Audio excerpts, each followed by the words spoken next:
The mean value theorem can be used to prove a lot of important theorems in mathematics. This next theorem is not so important, but it'll be a way to show how we use the mean value theorem. But it is an important theorem in the sense that it proves something that we can't just assume is true.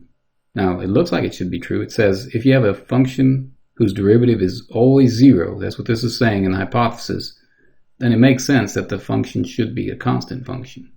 You might assume that's true. We've already shown that if you have a constant function, its derivative is zero, but that doesn't necessarily mean the other way around has to be true.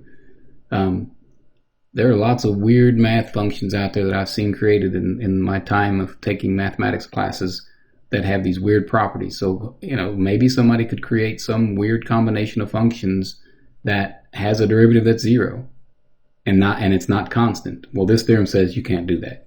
You will not be able to piece together some weird function having a derivative of zero and it not still be a constant function. You might think it's not a constant function, but this theorem says it would be a constant function.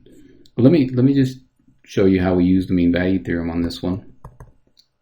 So I want to apply the mean value theorem, and so I'm just going to take any two values. So I'm going to consider some x1 and x2, and we'll just say say they're in the interval I, and just for the sake of argument, one of them's got to be less than the other. If they're two different values, we'll just pick x1 less than x2. That still keeps it a general argument. Okay, so we were told, here's one hypothesis, that f is differentiable for all these points in I. So that means f is differentiable on this interval from x1 to x2. Right, so we have this interval I, it goes from some a to b. I picked an x1 and x2 inside there. Well, if it's differentiable on the entire interval, certainly it's differentiable on this interval. So we got that. That's one part of the hypothesis of the mean value theorem. And then I want it to be continuous. Well, if the function is differentiable, you may remember we had a theorem that says when a function is differentiable, then that means it's continuous. So it can't have any breaks in it. And so we know that f is continuous on the entire interval. So I can pick up these endpoints because even if these happen to be one of the endpoints, I could still say it's differentiable it's continuous all the way across that interval. So certainly it'd be continuous on that. Well, that satisfies the hypothesis of the mean value theorem. So the mean value theorem implies that there exists some c in the interval x1 to x2. So I'm applying it to that interval x1, x2 such that the following is true, that f prime of that c equals that difference quotient of those endpoints. So it's f of x2 minus f of x1 over x2 minus x1. But what do we know about f prime at c? We haven't used this other hypothesis. We know that f prime is 0 for all the values in that interval, and certainly c being in here puts it in my interval I. And so what that says is what we actually have is 0 equals f of x2 minus f of x1 over x2 minus x1. And if I clear out the fraction there, I'm going to get f of x2 minus f of x1 equals 0. But what does that imply? That implies that f of x2 equals f of x1.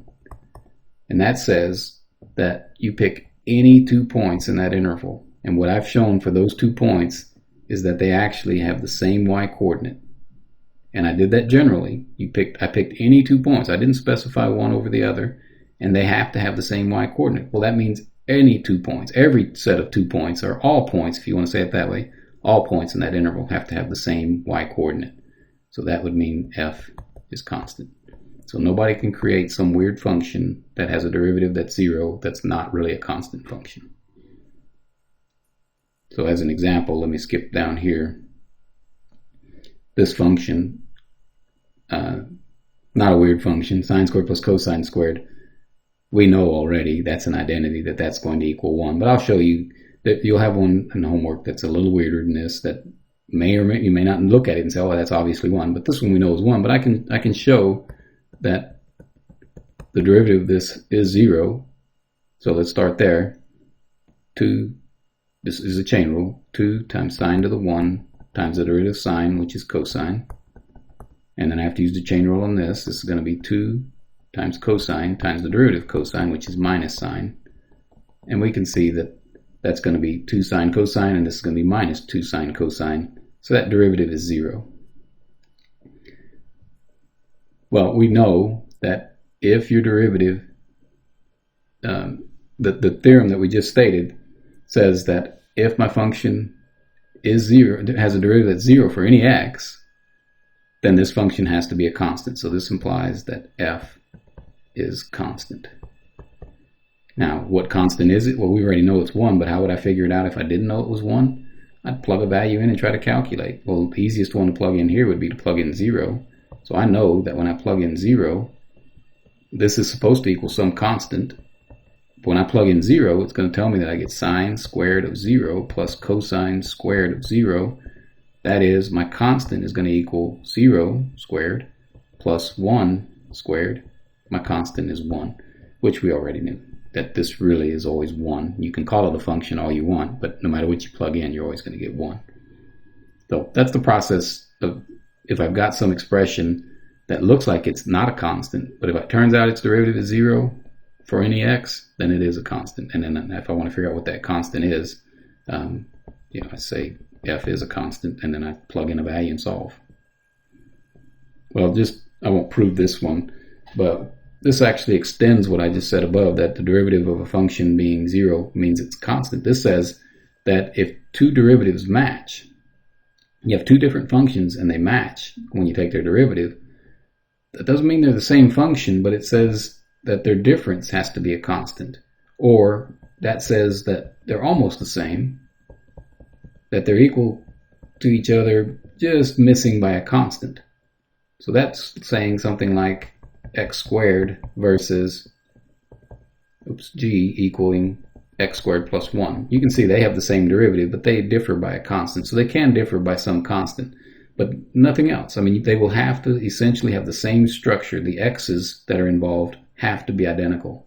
You can't have some other weird function that has a derivative, the same derivative as f, and it not be of the same sort of function. It might look different because you created some weird function, but if you show they have the same derivative, then it really is x squared. So if you've got some other function that has a derivative that's 2x, no matter how strange you think it is, maybe it involves logarithms and exponentials and inverse trig functions, but if you take the derivative and it boils down to just be 2x, then it is equal to x squared plus a constant.